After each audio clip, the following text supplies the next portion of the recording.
Bien, con respecto, buenas noches de vuelta, con respecto a lo que es la captación de jugadores de fútbol, hoy vamos a tomar una franja etaria, digamos, que va entre los 13 y los 16 años, que me parece muy importante que lo veamos, ¿no? Primero que todo, tenemos que comprender que en edades tempranas, en edades de antes de los 8 años y entre los 8 y los 12, ¿sí? Generalmente el juego tiene un espectro desde lo natural, de la vivencia del día a día, entonces vamos adquiriendo cierto conocimiento hasta de forma natural. Fíjense en ustedes que en edades tempranas, cuando antes de los 8 y antes de los 12, cuando interfiere la actividad jugada, el adulto, a veces complica las cosas, ¿no? Fíjense, hagan la prueba de ir a un campo de juego, un campito, en la calle, fíjense en las plazas, ingresen a una actividad con esos niños entre los 8, 9 y 10 años y pídanle ser árbitro. Una vez que usted hace eso, ya el juego se convirtió, se reglamentó de otra forma, que es parecida a la parte profesional, pero no es la ideal. Entonces, bueno, consideramos que antes de los 13 años, el aprendizaje, como todo el aprendizaje tiene que ver con la experiencia, pero a edades tempranas, de los 12 años para atrás, si bien uno va adquiriendo en los clubes ciertos conceptos técnicos, tácticos, estratégicos, reglamentarios, el aprendizaje hay un porcentaje muy alto, ¿sí? Es a través del juego de la forma natural. Pero a partir de los 13 años para adelante, cuando tanto el hombre como la señorita pasan una etapa hormonal distinta, son preadolescentes y ya entran a la adolescencia, sabemos que hay grandes cambios fisiológicos que condicionan algunas capacidades físicas y por otro lado proporcionan el trabajo de algunas capacidades físicas que anteriormente no se trabajaban. ¿Mm? Para esto, eh, utilizamos ciertos parámetros concretos, dividimos ciertas edades y entendemos que ya a partir de los 13 años hacia adelante, ya el aprendizaje no es solamente espontáneo, ya el aprendizaje es más guiado, ¿sí? Donde se refuerzan capacidades técnicas, tácticas, estratégicas y obviamente que ciertas capacidades físicas, ¿no? Ahora, acá, en esta etapa, bueno, empezamos a ver jugadores, y ya no con algunos factores inespecíficos, generales, subjetivos, que solamente lo consideramos que puede ser un posible talento desde la observación directa. No, ya acá ahora empiezan a aparecer otros conceptos importantes donde nosotros tenemos que hacer mucho hincapié, ¿no? Y una de las cuestiones que produce el cambio, aparte de la cuestión hormonal, es que acá empezamos a trabajar ya con algunos test específicos, ¿sí? Y vamos a observar algunas cuestiones más reales del juego que con el tiempo se va a convertir en el deportista de alto rendimiento. Lo dividimos en dos objetivos generales, ¿sí? Que es la observación directa, esta que vimos, que tiene que ver con el nivel técnico y con el nivel táctico, cómo va respondiendo. Y después, obviamente, empezamos a detallar estos conceptos, tanto técnicos como tácticos, desde una lista, de decir, che, ¿qué vamos a observar?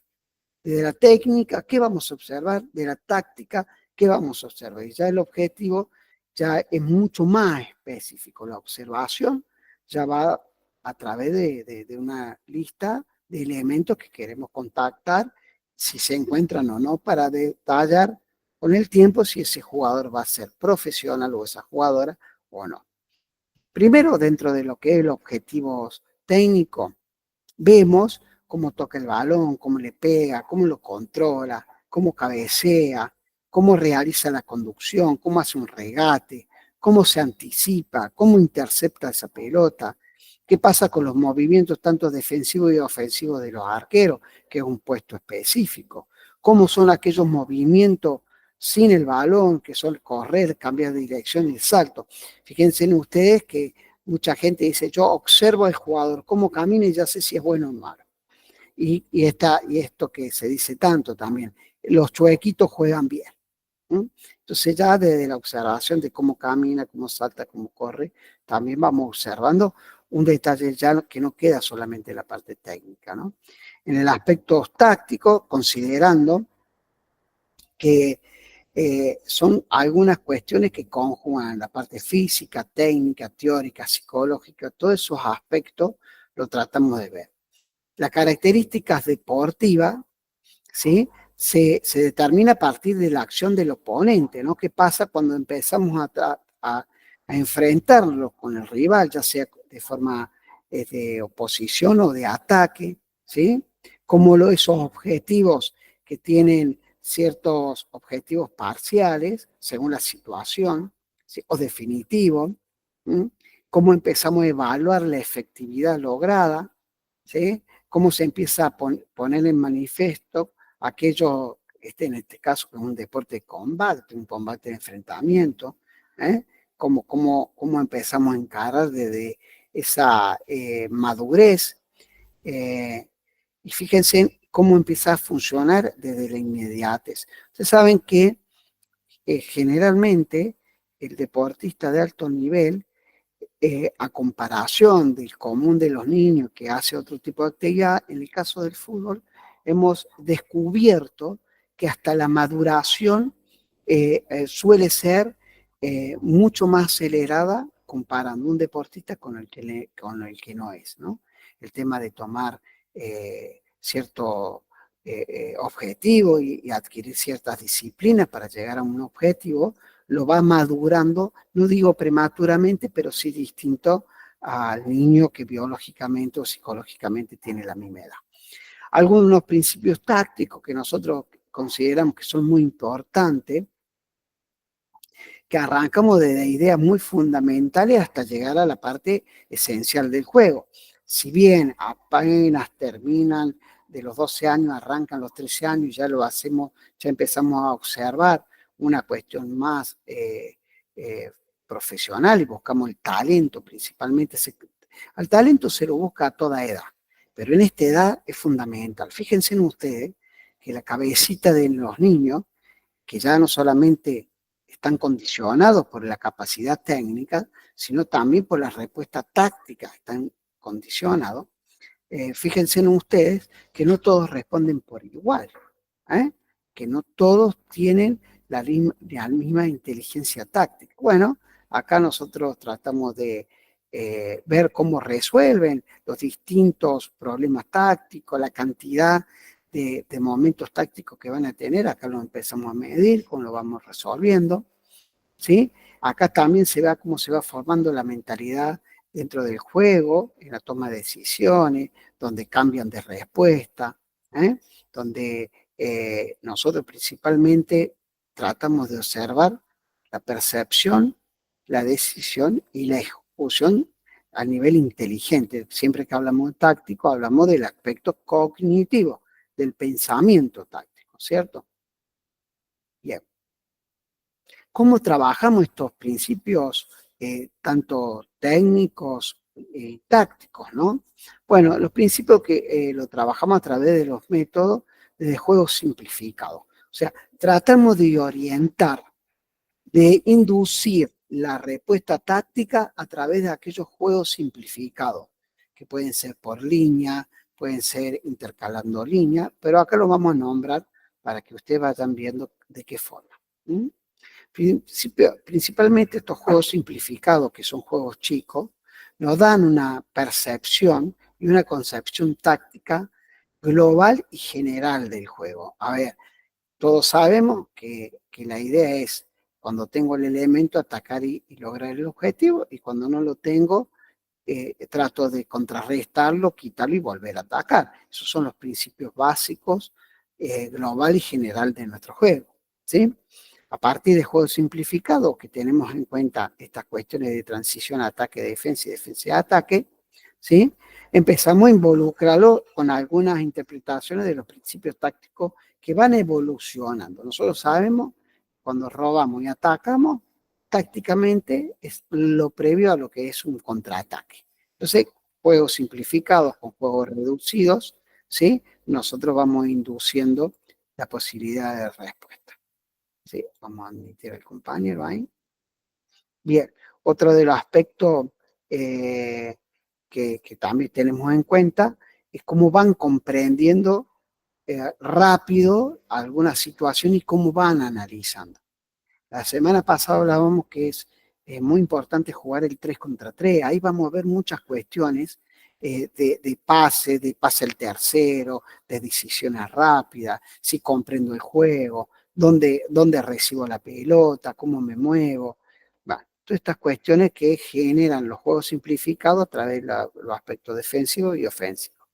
También es cierto que la comprensión es más fácil, porque al haber menos cantidad de jugadores, ¿sí? Esto nos proporciona y nos da la posibilidad que la respuesta, ya sea positiva o negativa, la tenemos ahí al alcance de las manos como para corregir o para felicitar o incentivar que las cosas se hacen de esa forma, ¿no?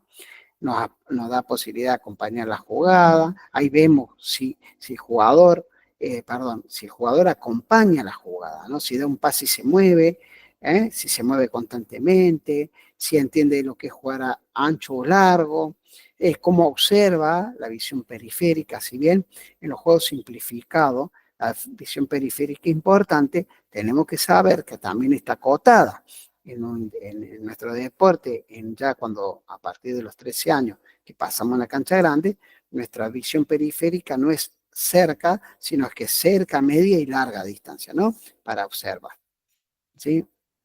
Acá también tenemos en cuenta cómo domina la idea de bloque defensivo o bloque ofensivo, cómo se trabaja en línea, esto de cambio de transición de juego, tocar, entregar, correr y correr al espacio, saberse ubicar, saber retroceder, cómo anticipa, cómo intercepta, si aprende lo que es, tiene que entender y comprender lo que es la anticipación e interceptación, que son dos cosas distintas, parecidas, pero distintas, cómo, cómo colabora con el compañero que es superado, si sale jugando, cómo sale jugando, cómo la introducción del arquero, si abre el juego, si juega directo, cómo es ganar la línea de fondo, dominar el 2 contra 1, dominio de las paredes.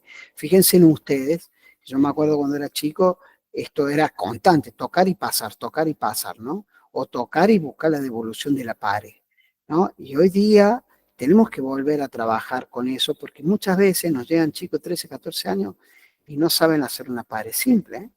¿Eh? Cómo ocupar los espacios, este incentivo, ¿no? No sé si a ustedes les pasa también, eso lo han visto, antes vos veías, y no es que antes era mejor, pero el juego natural, espontáneo, de la calle, ¿qué implicaba? Que vos agarrabas la pelota y encarabas constantemente. Hoy estamos viendo que puede ser por el desarrollo táctico o puede ser esto de cuidar más la pelota, que muchas veces el jugador llega, ¿sí? Y como no ve que no puede pasar, vuelve y da un pase de seguridad hacia atrás. El problema no es que esté mal, está bien. El tema es que también le hemos sacado un poco esto del vértigo, esto de jugársela solo, esto de la creatividad de hacer uno contra uno. El fútbol, eh, creo que dentro de su esencia, el uno contra uno, nunca se va a perder y nunca se debería perder porque es una situación que realmente cambia los partidos, ¿no? Por eso a nivel mundial son los jugadores más destacados, son los jugadores más caros, son los jugadores que más se piden, son aquellos que son capaces de superar el uno contra uno, ¿no? Y bueno, fíjense en esto, el hambre de gol, rematar y seguir la jugada. ¿Cuántas veces vemos que rematan y se quedan parados en vez de continuar la jugada, ¿no? Y bueno, y el dominio de algunos fundamentos técnicos, tácticos que me parece que son importantes, ¿no? ¿Cuáles son los principios ofensivos que desarrollamos con este método simplificado? Bueno, aprender a demarcarse, ¿eh? Cómo atacar, ¿sí? ¿Sí? ¿Qué pasa ante la adversidad del compañero? ¿Cómo desmarcarse para volver a cubrir un espacio en caso de pérdida de la pelota y volver a cubrir? ¿Cómo nosotros contrarrestamos los desmarques de apoyo, de ruptura, ¿sí? En el ataque intentar llegar a la portería del adversario? Qué importante es no solamente tener la pelota, sino cómo llegar al adversario, ¿no?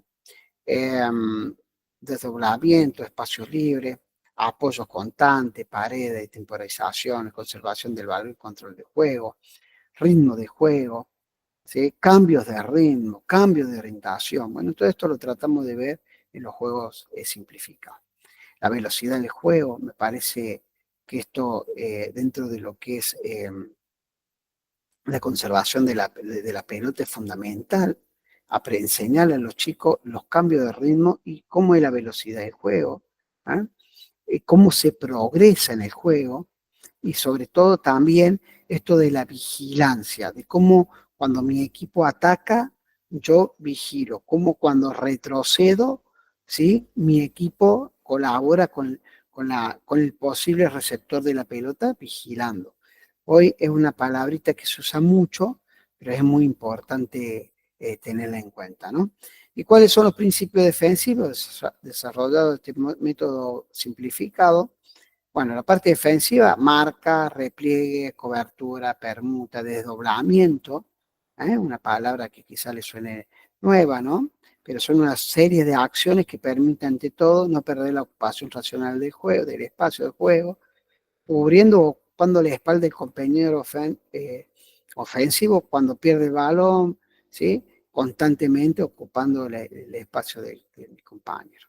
La vigilancia, nuevamente, teníamos vigilancia ofensiva, ahora vigilancia defensiva, las temporizaciones, ¿eh? No dejar que progrese rápidamente el rival, entonces lo voy controlando, lo voy soportando, no intento sacarle la pelota, pero sí puedo ir retrocediendo, entonces ahí voy marcando el tiempo, la anticipación entre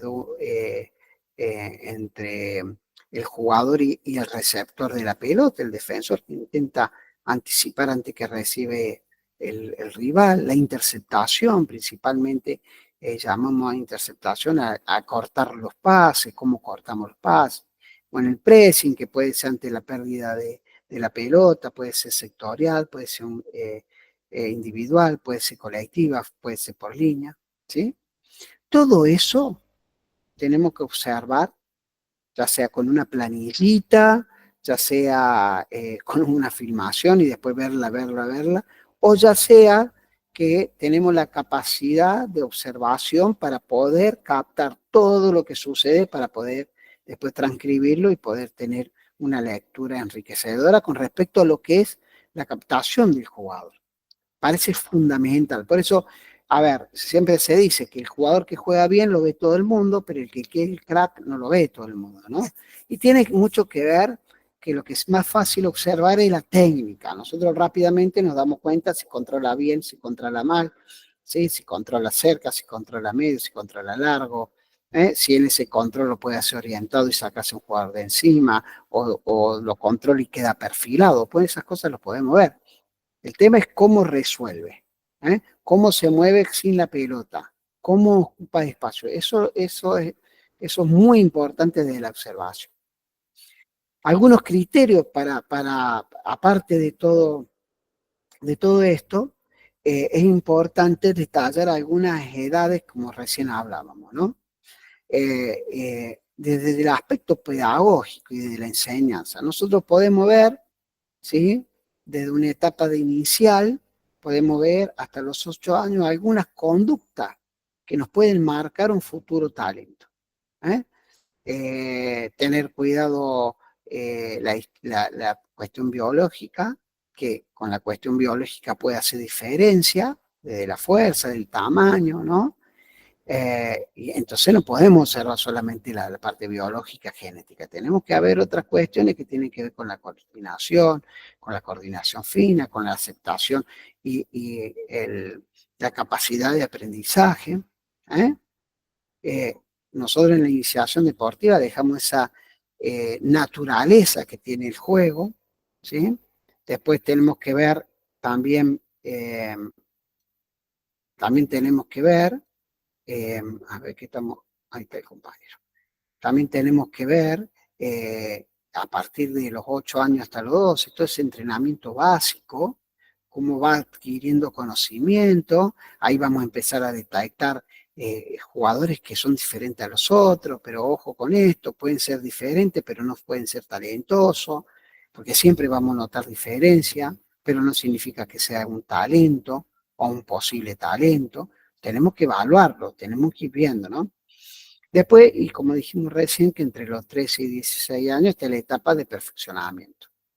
Acá los entrenamientos son con mucho volumen, de mucha intensidad, muy rica técnicamente, muy rico tácticamente, ¿sí? Bueno, a partir de ahí, todos aquellos que superan esta franja de los 16 años, bueno, pueden tener muchas posibilidades de ser talento o llegar a la profesional. Una cosa muy importante que le quería decir, que entre los 13 y los 16 años, el niño adolescente y preadolescente tiene que decidir entre jugar y hacerse profesional federado. Una etapa ya lo sabemos que de la psicología es una etapa de mucho conflicto, de muchas cuestiones de aprendizaje, de cambios hormonales que producen cambios psicológicos y muchas cuestiones.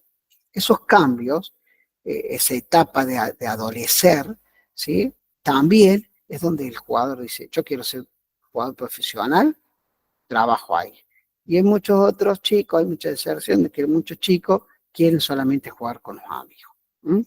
Es una etapa muy importante y que los entrenadores tenemos que reconocer y respetar, ¿no es cierto? Obviamente. ¿Sí? Dentro de lo que es el deportista de alto rendimiento, vamos a hacer dos grandes salvedades con respecto a lo que es el deporte competitivo y organizado, ¿no? Nosotros medimos al deportista de alto rendimiento hoy se mide principalmente con el resultado alcanzado. Si clasifica, su equipo clasifica, si este jugador individual va a un seleccionado territorial, a un seleccionado de liga, a un seleccionado nacional, si tiene, le da como para jugar a algún torneo de nivel nacional, internacional. Fíjense en ustedes que el campeonato argentino, tanto campeonato de juveniles de AFA, ya participan en un torneo a nivel nacional. Y muchos que clasifican van a torneos internacionales, clasificando en esa etapa de clasificación a nivel nacional, y otros también van de forma invitados a otros torneos internacionales. Eso hace una diferencia con el resto de aquellos jugadores que no reciben ese incentivo de la competencia internacional o del máximo nivel a nivel nacional, ¿no? Por eso es muy importante tener ciertos criterios en la selección en el jugador del fútbol, ¿sí? Cada vez va a ser más exigente, cada vez más progresivo y cada vez se van tomando ciertas prioridades que tienen que ver al desarrollo del jugador de fútbol, ¿sí? Actualmente, una de las cuestiones fundamentales tiene que ver con la parte actitudinal, con la parte psicológica, ¿no? Cómo es capaz que ese niño, futuro talento, entre los 13 y 16 años, es capaz de soportar la presión, es capaz de salir rápidamente del error para poder seguir disfrutando de la actividad. Son resilientes, son fuertes, son positivos. Bueno, todos esos jugadores que hacen a lo contrario de lo que hemos dicho, tienen menos posibilidad de llegar. Hoy la resiliencia, que es la capacidad de soportar esfuerzos, ya no solamente físicos, sino aquellos esfuerzos psicológicos, de presión, de ansiedades, todo eso nos marca un deportista de alto nivel.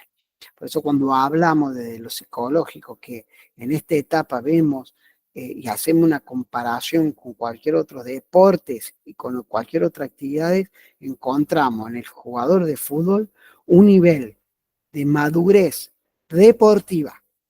¿Estamos? Hay que hacer ese hincapié deportiva distinta a muchos de los otros deportes, ¿m? Con mayor responsabilidad, con mayor dedicación, con mayor esfuerzo. ¿Eh? Acá, fíjense en ustedes que prácticamente hasta se evalúa si va a seguir estudiando o no, ¿no? En estos criterios de selección que estamos hablando, les voy a nombrar algunos que no son títulos nomás, que nosotros tenemos que empezar a ponerlo en práctica y tenemos que verlo. La atención fundamental es base del aprendizaje. La atención, la concentración es fundamental para seguir aprendiendo. El jugador debe seguir aprendiendo. ¿Mm? No se termina nunca este proceso, ¿sí? Cómo es coordinado con los movimientos, si los movimientos son amables, si son lindos para ver, si son seductores, si son hermosos.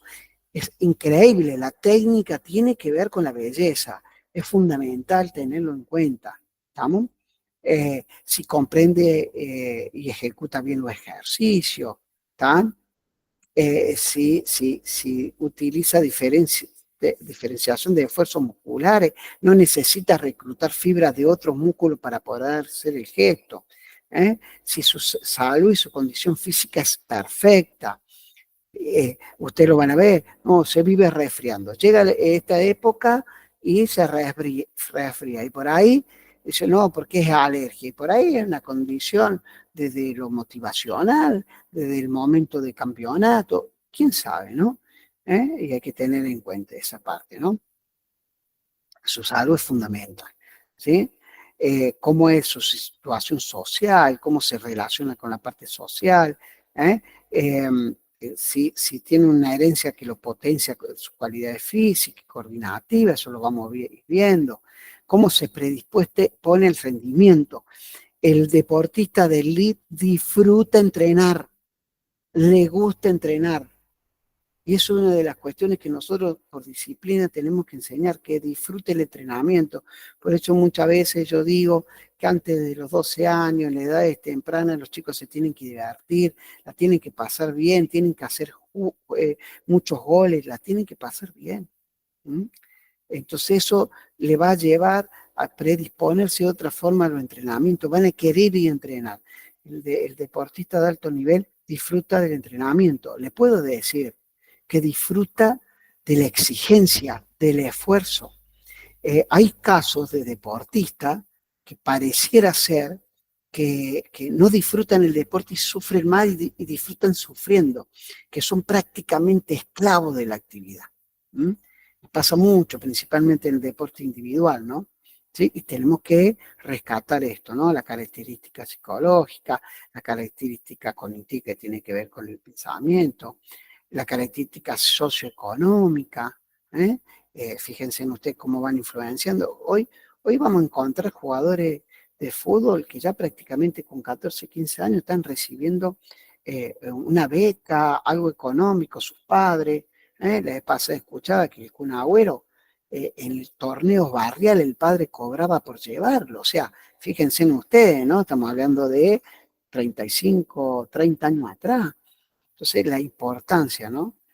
Fíjense en la cabecita del Kun, viendo cuando se descubre que su papá cobraba por llevarlo a jugar, él dice, uy, qué bueno, con esto yo puedo ayudar a mi familia, lo cual fue una cuestión motivacional, no se sintió abusado ni nada, obviamente el papá le comentó cómo era el tema, ¿no es cierto? Eh, el antecedente histórico, cómo llega al fútbol, quién lo lleva, cómo es su vivencia de chico, también es muy importante, ¿no? La edad biológica, si está en relación a su edad óptima.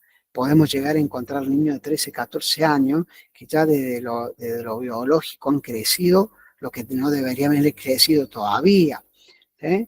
Cómo va trabajando con algunas cuestiones de la composición muscular, bueno, entonces eso lo vamos viendo, su capacidad de aprendizaje nuevamente, nivel intelectual, sus pensamientos, su forma de controlar el espacio y el tiempo cada vez que juega. Bueno, todo esto, la creatividad, todo esto tenemos que observar. ¿Eh? A veces con pocas cosas ya no demuestran muchas más, ¿no? Y por último entramos en una etapa que me parece fundamental, que tiene que ver con la importancia de evaluar. Ya la observación no alcanza, ¿sí?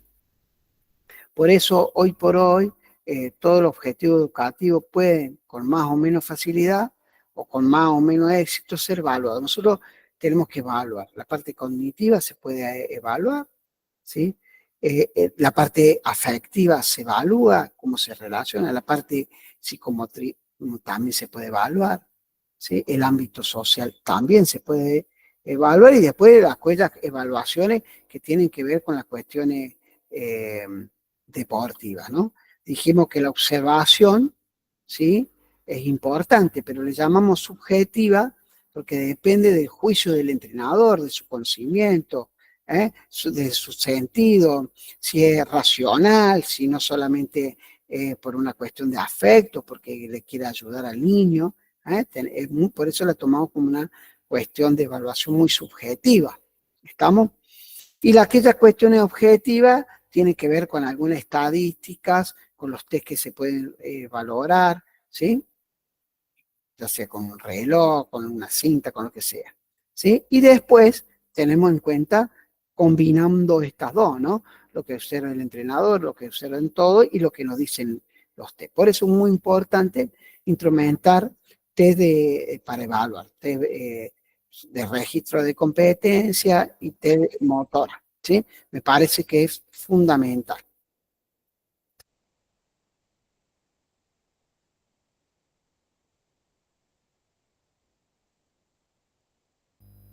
Hola, hola, ¿me escuchan?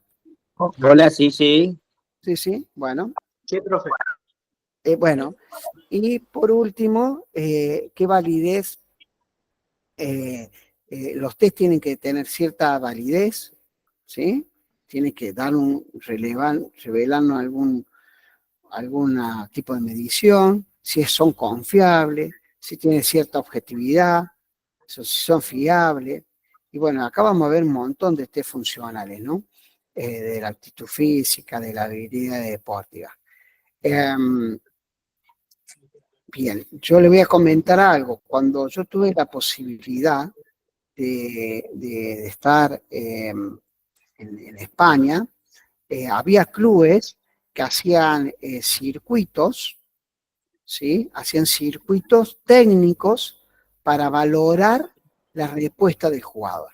Entonces había algunos circuitos, o sea, por estaciones, que hacían jueguitos, pateaban el arco, hacían zigzag, el alon, enfrentaban uno contra uno por estaciones, ¿no? Entonces iban cada tiempo, iban rotando por toda la estación. Y después también he visto circuitos continuos, arrancaban conduciendo, daban un pase, recibían, enfrentaban uno contra uno, lo superaban y pateaban el arco.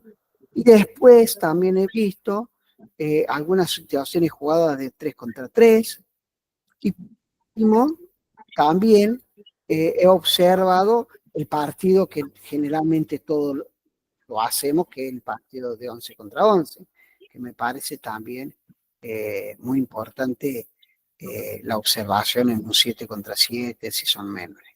¿Mm? Bien, ¿tienen alguna pregunta con respecto a esto? ¿Alguna acotación? No. Muy bien, muy bien. Bien, ahí